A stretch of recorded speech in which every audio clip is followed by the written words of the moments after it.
الله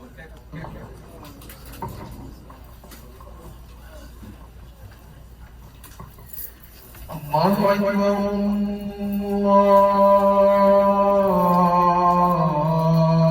الله أكبر الله أكبر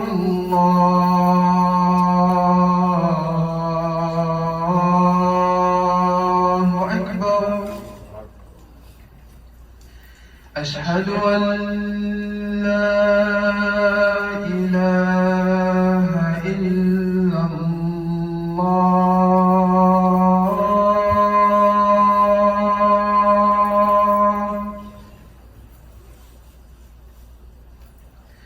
أشهد أن لا إله إلا الله أشهد أن محمدا رسول الله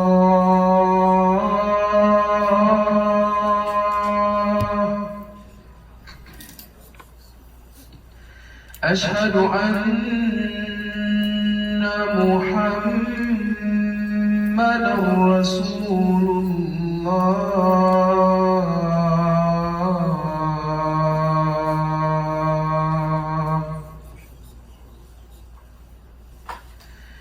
حي على الصلاة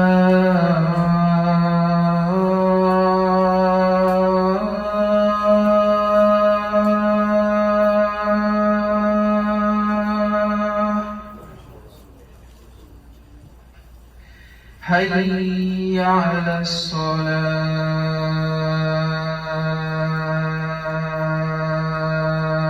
الصلاة حي على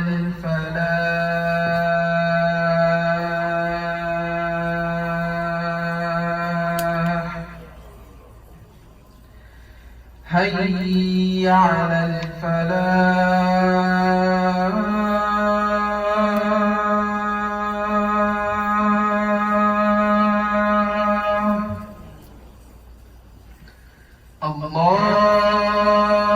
الله أكبر الله أكبر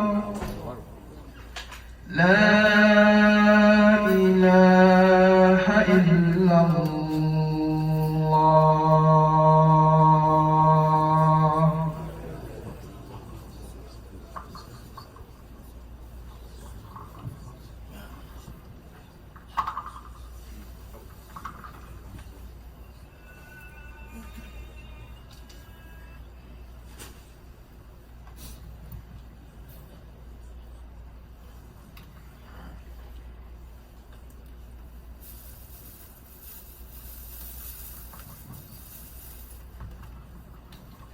إن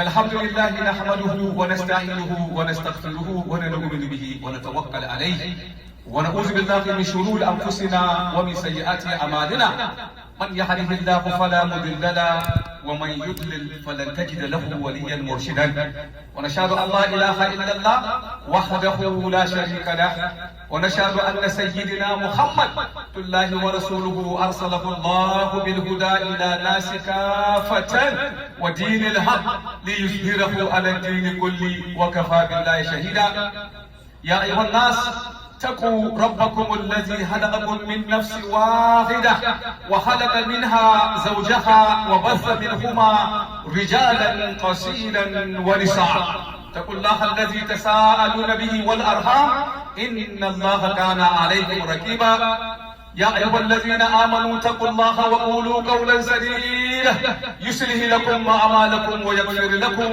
ذنوبكم ومن يطع الله ورسوله فقد فاز فوزا عظيما يا أيها الذين آمنوا ادخلوا في السلم كافة ولا تتبعوا خطوات الشيطان إنه لكم عدو مبين أما بعد فإن أصدق الحديث كتاب الله عز وجل وخير الهدي هدي محمد صلى الله عليه وسلم وشر الأمور محدثاتها كل محدث بدعة كل بدعة ضلالة أيها الناس أوصيكم ونفسي بتقوى الله ولا تموتن إلا وأنتم مسلمون واعتصموا بحبل الله جميعا ولا تفرقوا. الحمد لله رب العالمين. الحمد لله رب العالمين. We thank Allah subhanahu wa ta'ala for this way of life, for this Islam. Had it not been for Allah's guidance, you and I would never have been in any position to guide ourselves into this. So therefore all praise belongs to Allah subhanahu wa ta'ala, the nourisher, the sustainer, the evolver, the molder, the shaper, the capacitated master of creation. Whomsoever Allah in His wisdom guide to this way of life, there is no one that can misguide. And whosoever Allah in His wisdom, again, left unguided, there is no one that can guide. So therefore, I bear witness that there is no deity or any object worthy of worship but Allah subhanahu wa ta'ala, alone in His infinite capacity. And I also bear witness openly, without any shame, that the Messenger Muhammad sallallahu alayhi wa sallam, the last and final messenger sent by Allah to guide mankind after Allah have sent series of messengers. Now, my dear Islam, the topic of my khutbah is actually motivated by what I see on social media. The topic that I'm going to be dealing with today has to do, it's not sensitive, but it is something that I think it's time to, get to it and close the door behind us and let us move on. Because what I see among some of the Muslim scholars, I don't know what is going on, but they think to be going with the trend of the 21st century, leaving the Islamic laws and Sharia, using their natural form of thinking to interpret a certain part of the Quran or the belief system to maybe get a credit from the world at stage. So therefore the topic I'm going to be tackling today is Isra wal Miraj. Isra wal Miraj is an Arabic term, means traveling and ascension. The Isra actually came from the lexical Arabic connotation that denote the concept that the messenger traveled from the Haram, from Mecca to Bayt al-Muqaddis, that is to Jerusalem. That is the Isra. The Miraj is the ascension, the nocturnal journey. I've seen some scholars, some were saying that Isra wal Miraj is just an analogy. Some were even saying that it didn't happen physically. It happened in a wake. Some say it happened in a wake. The messenger was awake. Some said it is a dream. And the debate goes on. So I decided to talk on this topic any masjid that I go. Because it's about time that we let everybody know exactly what Allah said in the Quran, not our whimsical way of thinking. Isra wal Miraj happened in 621, when the messenger was in Mecca, very close to the time that he left Mecca for a migration to Medina. It is something that Allah has done to affirm the messengership of the messenger Muhammad sallallahu alaihi wasallam.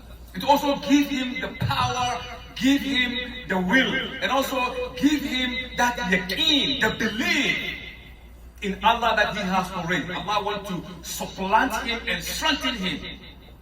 The Arabs call that year of Isra wal Miraj Yawm al-Azm, the year of the grief. The messenger was perturbed. He was in a grief. Why? The only person that supported him, Khadija al-Kubra, she died. Abu Talib died. So who does he have? And he went to Taif. And you know what happened to Taif. Stoning him and, doing certain things that I can't even mention what they did to him. So when he came to Mecca, the revelation is not coming. The messenger was thinking otherwise. Allah was watching him. Allah was strengthening him to see his resolution, his conviction, his power, and his belief in the revelation that comes to him. So I think it was time that Allah want to give the Messenger Muhammad, so to speak, Golden Globe Award. I don't mean he gave him the award, but Allah was about to glorify the Messenger of Islam for his strength in holding on to the situation. Some of the Muslims were actually leaving Islam at that time. A lot of them left Islam because there was no revelation. And they asked the Messenger, what do we do about this situation? He said, I'm waiting, you wait too. Up until the time that Allah sees fit in His wisdom to ask the angel Gabriel to bring the Messenger Muhammad sallallahu alaihi wasallam in his own presence. It is not that the Messenger has to go to Allah, otherwise he's not going to see Allah. Allah is all over the place. Allah doesn't have to be here for him to be here to know, to see, to understand. His knowledge permeates all fiber of life. But if you are taken up, it is a glorified position. It is a glorified, situation that Allah have taken him away from the earth up to the celestial. So the messenger said, in fact, I've never seen anyone that Allah have tried so much than myself. They asked him why. He said, because I was with Abu Jahl here and all these guys, they're doing this to me. Allah took him up and then he bring me down. Oh man. He took him up and bring him down again. So that is the greatest test the messenger had to go through. Amul Uzn, the year of the grief. The Arabs have recorded that in the annal of history. Many Muslims left Islam. Especially when Allah revealed the ayah, Subhanallazi asra bi abdihi laylan in al-Masjid al-Haram, in al-Masjid al-Aqsa, allazi barakana khawla linuriyahu min ayatina innahu huwa sami'ul basir. Look at the ayah. For those who are thinking that the nocturnal journey happened in a dream. No. Look at the ayah carefully and think and ponder and reflect. Allah said, أَفَلَا تَدَبَّرُونَ الْقُرْآنَ أَمْ عَلَىٰ قُلُوبٍ أَقْفَالُهَا. Don't you reflect and look at the Quranic ayah, how it descends, or your mind is blocked? Elsewhere, Allah, anywhere that Allah begins with Subhanallazi, Tabarakallah. The next words are very, very strong. It is something, it is like Allah is sanctifying himself. Allah is doing like this. Alright, who could do this? Subhanallah. Allah have glorified himself. Allah have praised himself. For what? Allazi asra bi abdihi laylan. For making that journey. That journey could not have been a dream. If it is a dream, Allah would not have said Subhanallah. After all, where is the miracle again? We all dream, but Allah in this case says Subhanallah. Glory upon Allah for doing such. That tells you that it was not a dream. Allazi barakana hawla linuriyahu min ayatina. To show the Messenger of Islam some of the sign of Allah subhanahu wa ta'ala, to encourage him, to build his iman, to make him feel proud of himself, and to make him believe even more of the revelation that Allah has sent to him. In the Quran, Allah mentioned so many messengers and prophets. So now Allah wants to show the messenger, eye to eye. These prophets and messengers that are mentioned to you in the Quran, come, have a look at them.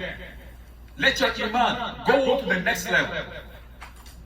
So then you wrote Buraka, you know the story most of the time.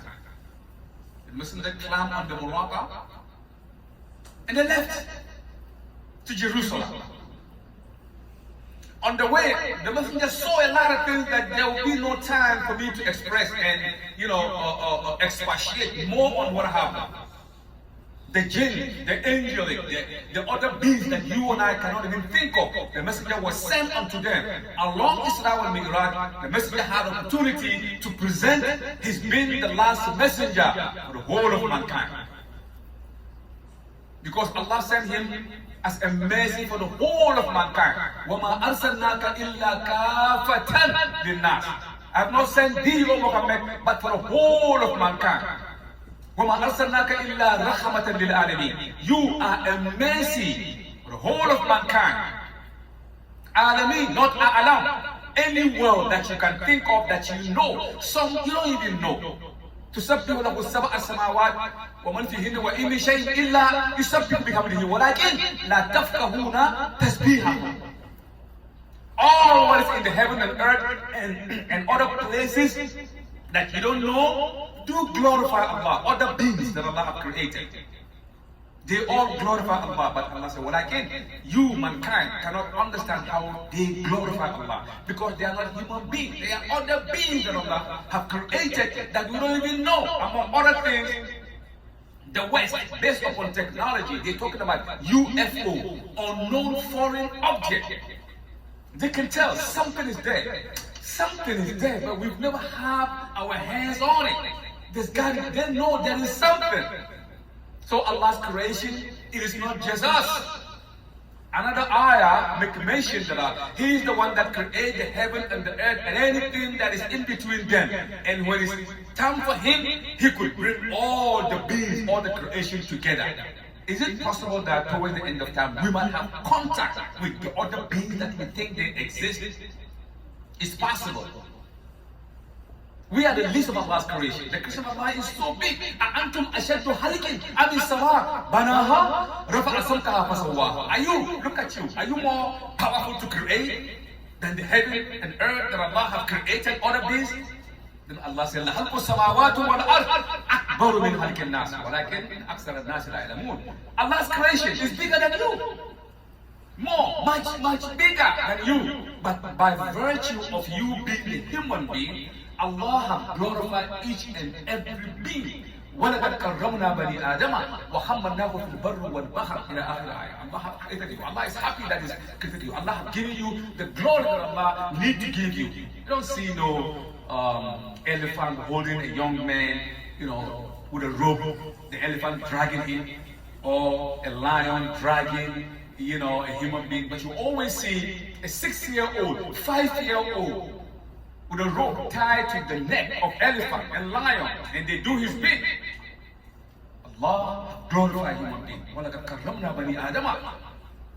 Each and every human being have certain degree of glorification that Allah has given him. So human being is not just anything.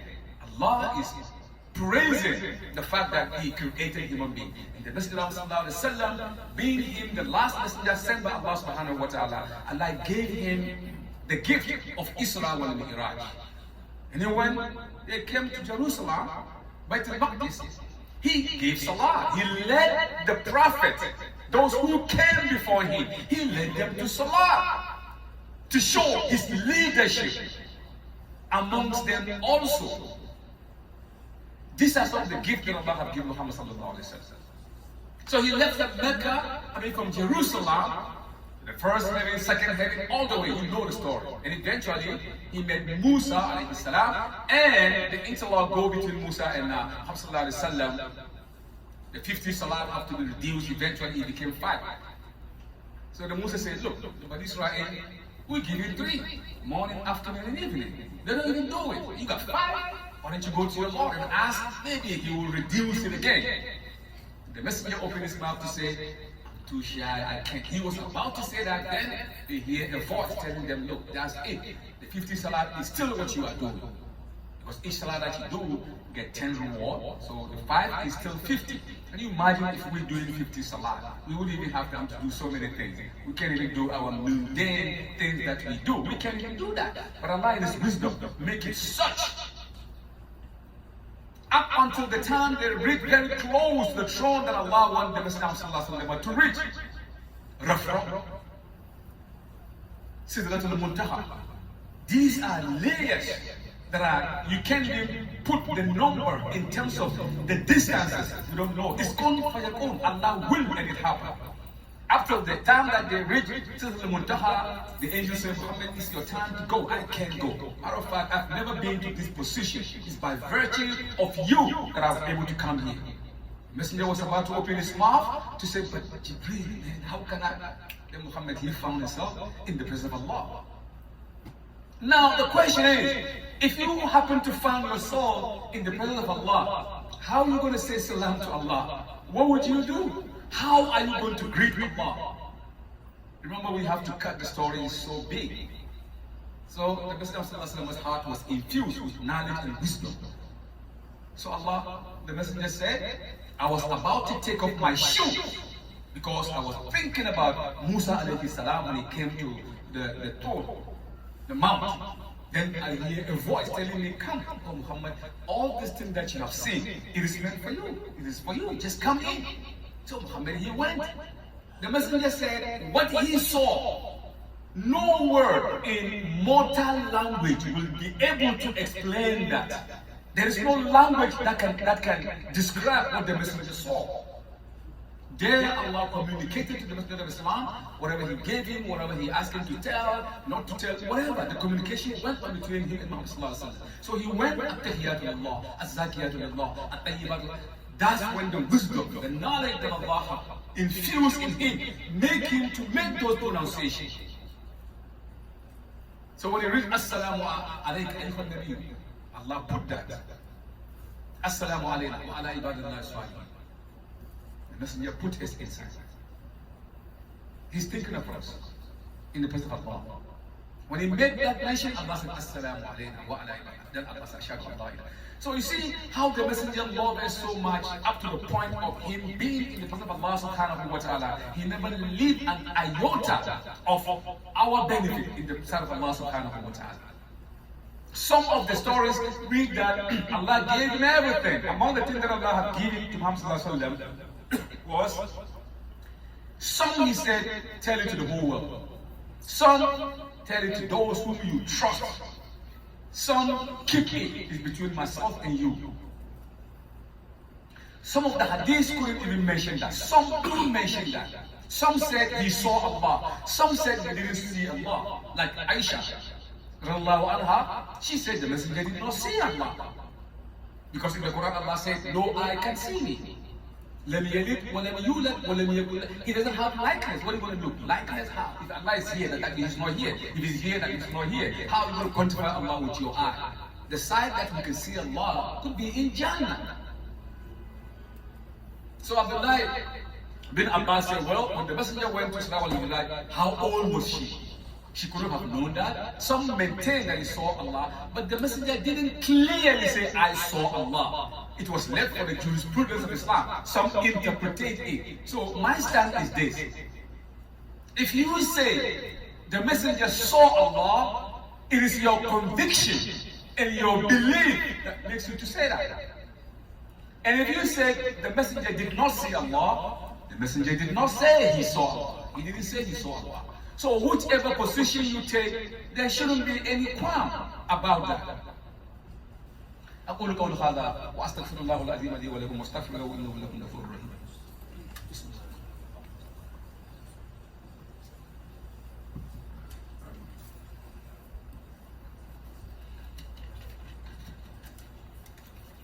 الحمد لله رب العالمين والصلاة والسلام على نبينا محمد وآله وأصحابه ومن اتبعهم إلى يوم الدين. Today, my brothers and sisters, the topic at hand is Isra al-Miraj.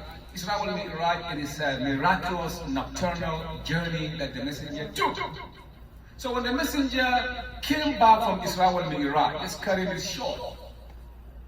Abu Jahl was the first he met in the prison of Mecca. So Abu Jahl said, oh Muhammad, have you received something else again? I know you always say you received something. What happened? He said, yeah, something came up. What came up?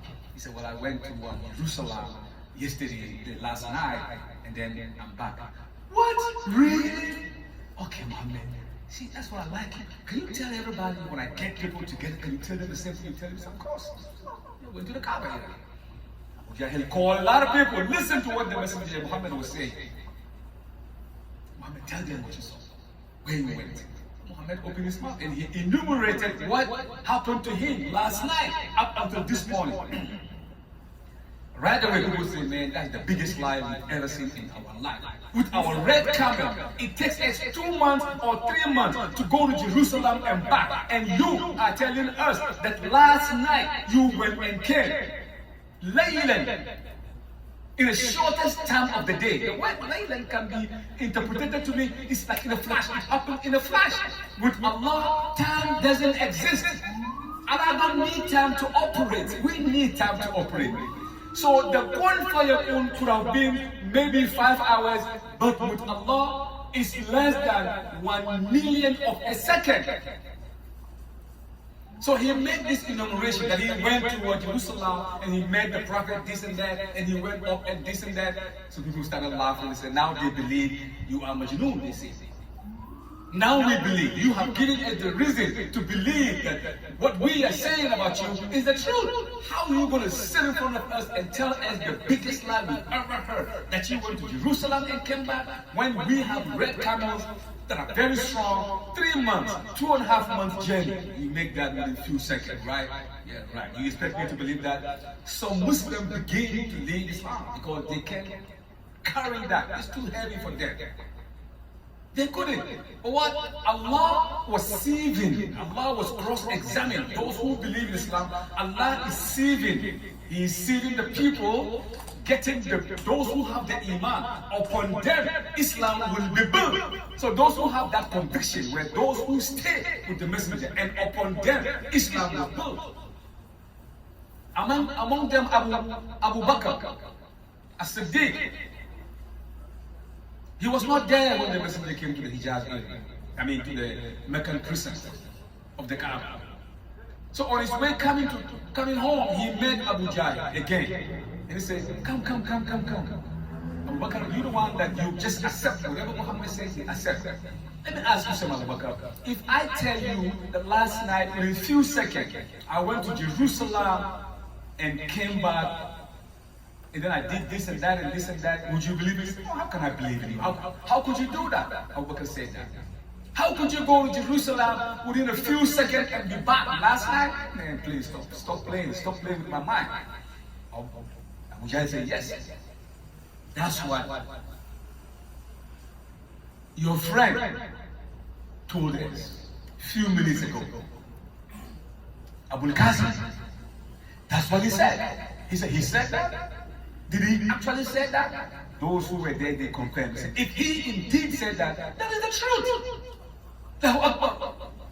So he said, where is the messenger? He said, he's home. So on the way going, the angel, Allah sent the angel to tell Abu Bakr about the strength of his Imam, As-Siddiq, he believed when the messenger was mentioned to him that he said that. So by the time he came, he said, hold on to what you wanted to ask me. That's what happened to you, this. Allah said to give you glad tidings of Siddiq added to your name as an epithet of truthfulness. That is the iman that they had at that time. So he believed in that. And many left Islam. And upon those who believe, Islam was built. So today, we have scientific understanding of the celestial. Professor Ross, I forgot the last name, Professor Ross actually postulated that the moment you lift up from the earth, you go through 7 different layers of heaven. It's just 7 different layers. Troposphere, ionosphere, ozonosphere, mesosphere, thermosphere, exosphere, and hexosphere. 7 different layers. And each layer, billions and millions of distances. Speed of light, which is 186.3 thousand miles per second, cannot hold on to that distance. Different layers. He said the moment you leave the earth, that's where you go through. So, if someone said that he went to heaven, science don't believe in that. Because it is not possible for the physical flesh to transpose yourself above the heavens of the earth. You can't. Which is true, is scientifically true. Even the aeroplane that you ride on, going to Africa, going to Middle East, going to Asia, going to wherever you're going, the aeroplane that you take, it's not the same. The material built is not the same they used to build the spacecraft that went to the heaven. Like the Apollo, spacecraft. And Challenger, Discovery, all this, they use different material to be able to withstand the lightness they go through. So true logically scientific proof that you can't go up like this with this physical body. You can't. Even on troposphere is the level where rainfall and snow takes place. Do you know how big is the raindrop? The raindrop that comes and then it landed on you. A few minutes ago, when I was coming up, the rain was falling. The little droplets. It is as big as this, maybe much bigger, huge, concreted, solid. But once it begins to come, by the time it leaves troposphere, by the time it comes down, the wind have cleared it, make it small, and it drops on you. Can you imagine if you go beyond that, which mind cannot think of? So how could you go? Science, they say the messenger didn't go. At the early stage, that the messenger came back from Isra and Miraj, they say the messenger didn't go. Because of the scientific truth, which is also true, I believe that scientifically you can't go with this physical body up in the space. It's not possible. So how could that be that the messenger have went? Forgetting that the law, because it's against the law of nature, it is against the law of physics to go with this physical body, So how? And at the time of Muhammad, there was no, mechanism, no any jet, whatever that Muhammad could sit in and to be taken up in the heaven. So they refuse to believe that. They refuse. I don't blame them, because it's against the law of physics to go with your physical body. But now we have to explain. The law was made by Allah subhanahu wa ta'ala. He created all the laws. And Allah could ask the law, stop, I'm going to make my servant come. Couldn't Allah stop the law that He created to allow the messenger to go? That's why Allah says, Subhanallah. What He's about to do, mankind cannot quantify it. You cannot phantom that. It is beyond our thinking and our rationale. So Allah, look, anytime you see something that bubbles you, Subhanallah, right? Yeah, same thing Allah says, Subhanallah, like Tabarakallazi ja'ala fis sama'i burujan. Glory unto me. Blessed is Allah. Whatever Allah is going to do that boggles the mind of man, Allah uses certain phrases before He begins to enumerate or to explain what comes next. And today, don't we go beyond, the surface of the heaven, that we go with our airplane, with our jet fighters, with that. When the United States was sending the first man, to go up in the space, the aircraft they used was Challenger. You know the time, Challenger. It's so arrogant. You're gonna challenge up there? Hey, Challenger, you're gonna challenge? So when they left, what happened? Within a few minutes or a few seconds, indeed, we know what happened in the sky. A tragedy. We didn't want that to happen. It is very sad, but that's what happened. So when they came back in Cape Canaveral, Florida, within 3 months, they sat down and they had a dialogue among themselves. Guess what they named the next aircraft? Discovery. We just wanted to discover. They changed it from Challenger to Discovery. Since that time, aircraft keep going and going and going and going. And that is why Allah mentioned in Surah Al-Rahman. Why don't we go up? Ya ma'ashara al-jinn wal-ins, in istata'tum an tanfuzu min aqtar as-samawati wal-ard, fanfuzu la tanfuzuna illa bi-sultan. Oh, you mankind and jinn, wouldn't you go up and check it out at the horizon? Why don't you check? Ya ma'ashara al-jinn, ins wal-jinn, in istata'tum an tanfuzu min aqtar. Why don't you go to the heaven? Why don't you go to the diameters of the heaven and earth? But if you go, don't boast. La tanfuzu, you can't do it illa bi-sultan, unless Allah has given you the power. That power is the wisdom. Allama al-insan ma lam ya'lam. If Allah want to advance mankind in a certain way or any way, He gives one of us, whether you are a Muslim, whether you are a believer, whoever you are mankind. So Allah will give you that wisdom to do something that will be of benefit to mankind. So since that time, the United States kept going. As a matter of fact, the Cape Canaveral is busy. They want to go again. That's opening the door. So those who first wrote about the Messenger of Islam sallallahu alaihi wasallam, that he never went up in the heaven, now they are recanting their word. They are taking it back, because science is a self-repairing enterprise. Between now and then, it discards certain information and allow the new ones to come in. They keep doing that. That's how they grow. based on three principles. HOV.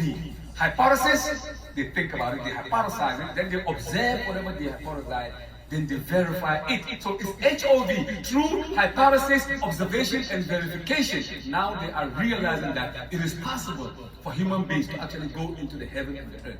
That is why Allah began by saying, Subhanallah. Min ayatina. Among the signs of Allah that the messenger saw, some he didn't reveal, maybe. Some he might have revealed. The hadiths are just so many. You pick and choose the one that fits in. Allah have shown everything. Allah have shown you a lot of things, including what is happening in the, in the hellfire, in the Jannah. You know the story very well. The messenger shows you. Why? Because he's the last messenger. This way, he will have more yaqeen, firm belief. If he's expounding information to us, he would have that zeal, that belief system, and to make mention of that. That is why Allah allowed the messenger.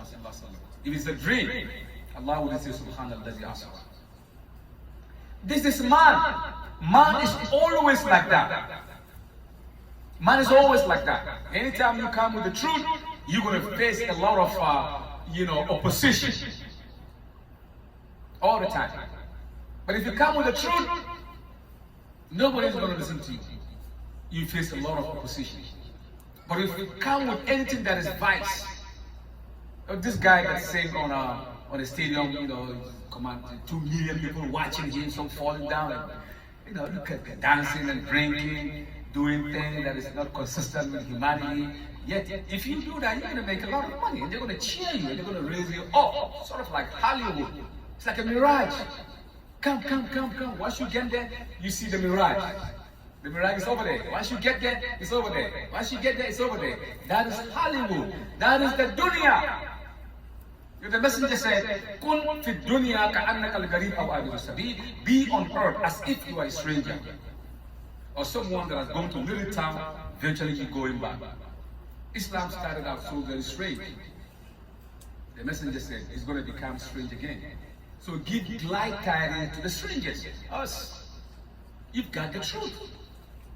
But yet, you can't pass it across. Why? The outlet of information, the media outlet doesn't belong to you.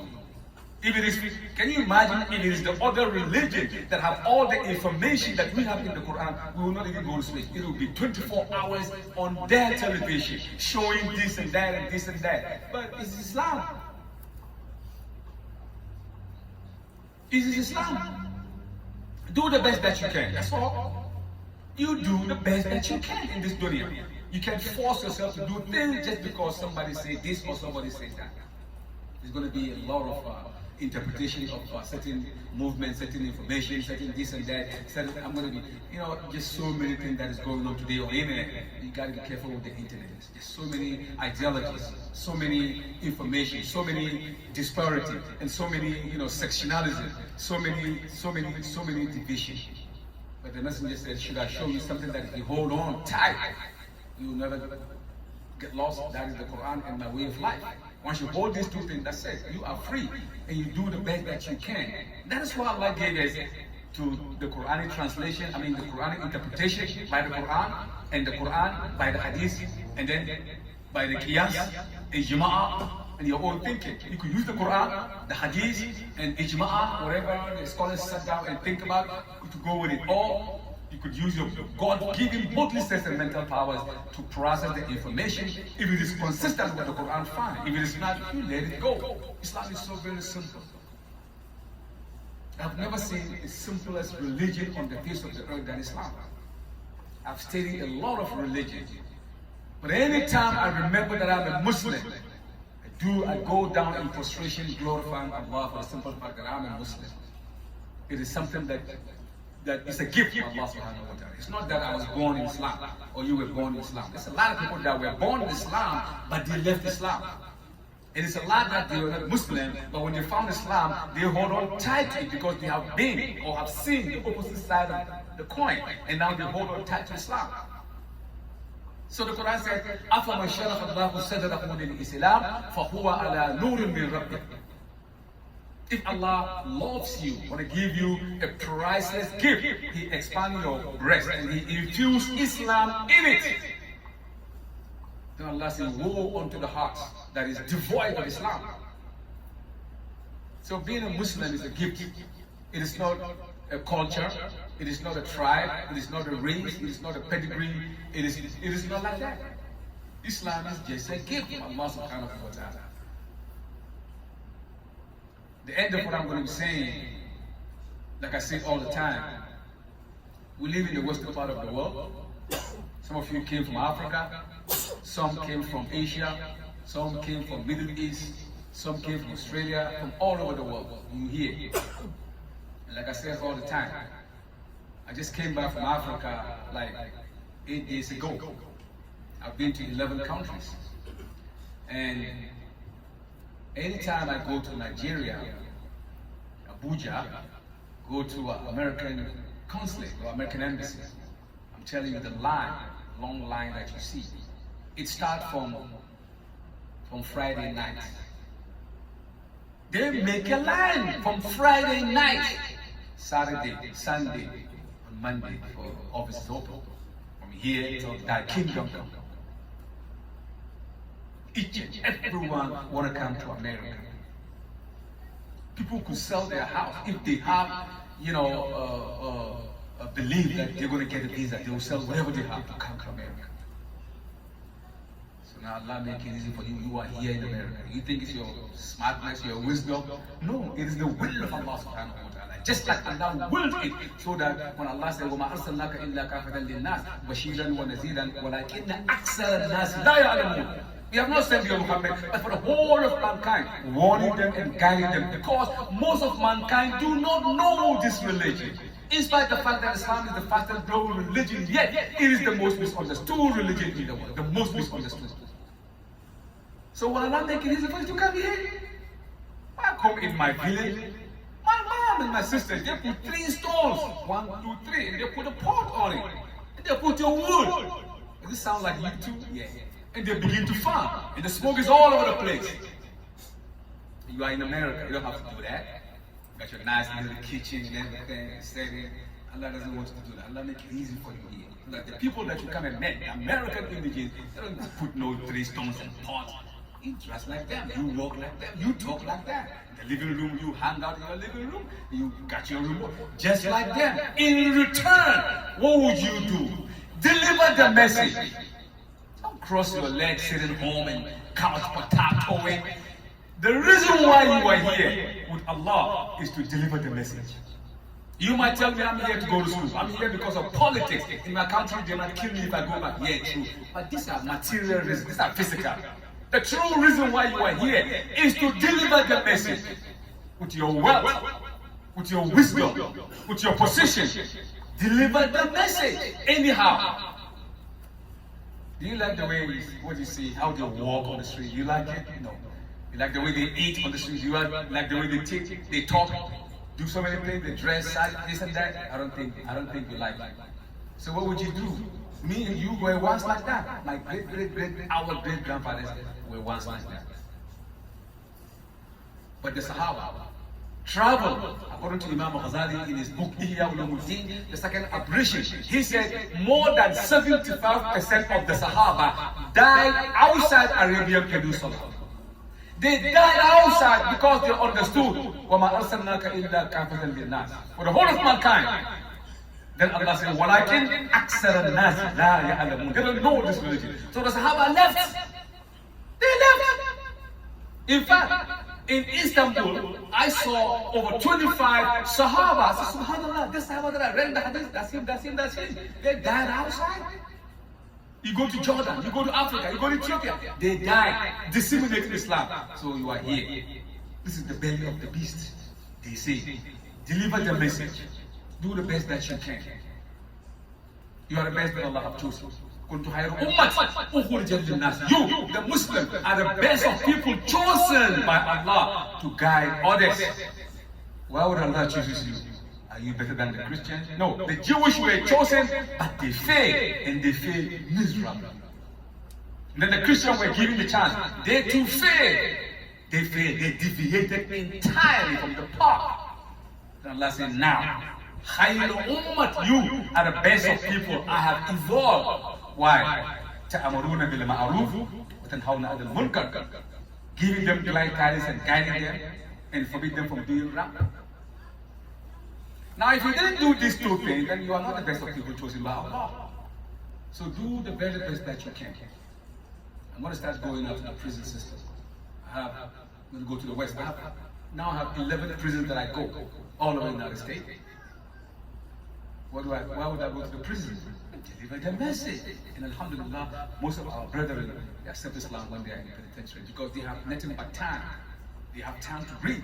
Once they read, subhanallah, I want to take shahada, brother. It's okay, take shahada. Allahu Akbar. Because the truth is fact.